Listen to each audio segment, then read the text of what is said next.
Are you a divorcing homeowner, or are you a homeowner that's thinking about divorce?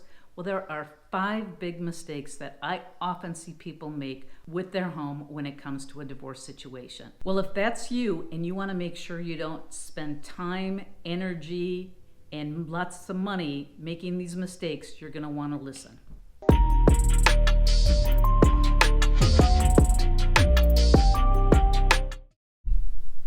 I'm Barbara Woyak, and I'm a certified divorce real estate expert. And I find that many divorcing homeowners have lots of questions when it comes to their real estate holdings. If that's you, my contact information is below. Please reach out to me. You can call me, you can text me, you can email me. However you want to reach out to me, whatever method works best for you, I'm here to answer all of your questions. Before we get into the 5 big mistakes, what I want to make sure that you understand is that every divorce is different. I often hear people say, well, my sister did that, or my neighbor did this, or my neighbor said that. Every situation is different, so what happened with them and their situation might be totally different from yours. So it's always best to listen to the professionals and get your advice from them. When it comes to the family home in a divorce, there are lots of mistakes people make. But these are the top 5 mistakes that I see time and time again with divorcing homeowners. If you know these things, it can potentially save you lots of time, money, emotional energy, and it's time that you can spend focusing on other aspects of your divorce that also need to get settled. So, number 1, first mistake I see is people make a decision before they understand what their options are and the pros and cons of each option. So what can you do with your home in a divorce? Well, number 1, you can sell it. Number 2, one or the other of the parties can buy or keep the home and buy out the equity from the other party. Or number 3, you can keep the home until a later date.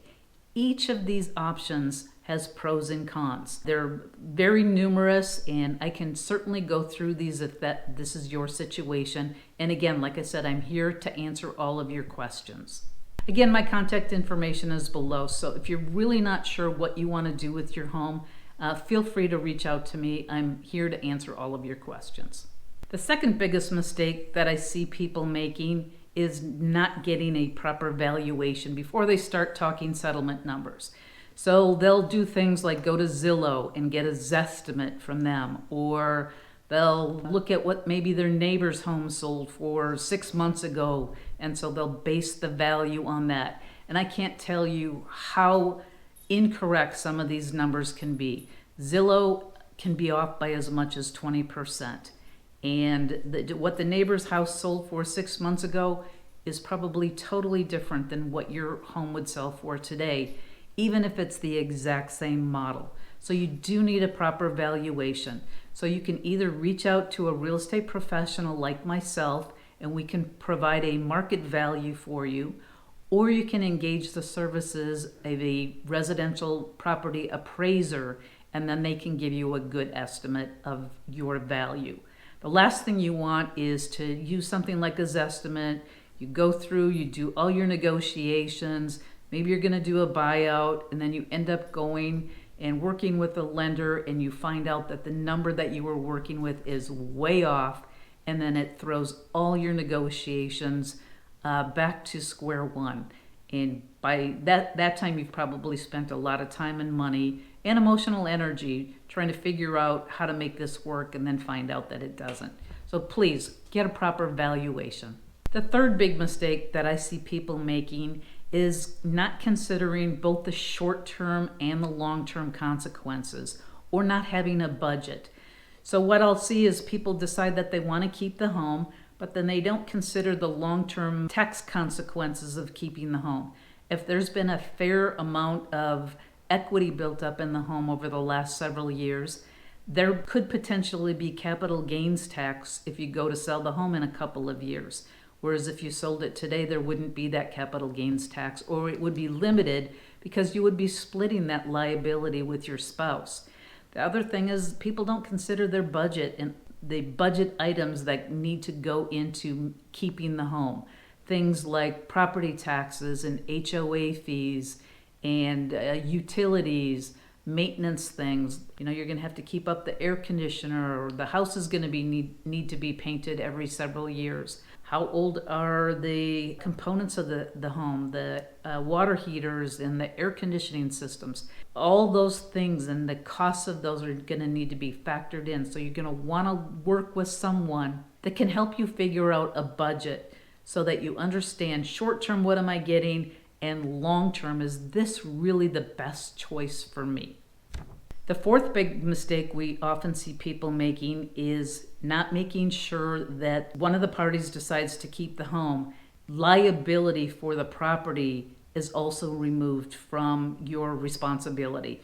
What will happen is we'll see people do like a quitclaim deed to move the property from one person to the other, but then they forget about the mortgage liability. So there's the deed and the title. So you have to make sure that your name is removed from both of those so that you're not financially tied, and financial responsibility from the home is removed if indeed you decide that you are not the party that's going to be keeping the home.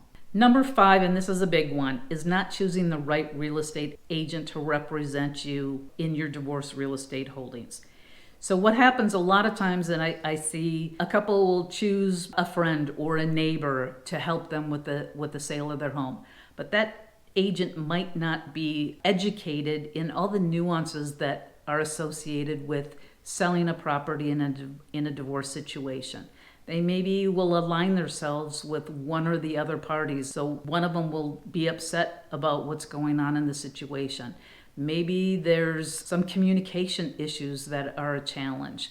So a residential real estate agent that has been trained to deal with all the nuances of a divorce situation is really something that's going to help you both in the short term and the long term and make this process easier for everyone involved. As I mentioned earlier, every case is different. So I do recommend when it comes to your home, you speak to a certified divorce real estate expert like myself so you can understand what all your options are, the pros and cons of each of those options, and what makes the most sense for you in your situation in both the near and the long term. So if you have questions about your home, again, please reach out to me. My contact information is below, and I'm here to help you. You can call me, you can text me, you can email me. Whatever works best for you, I'm here to answer all your questions. I do release new videos weekly, so be sure to hit that subscribe button and that bell icon so that you can get notified when there is a new video that's been posted. And one more thing, if you found this video helpful, please hit that like button. It will help others find out about my videos so that they can get the help they needed as well. Well, thanks again for watching, and until the next video, I'll see you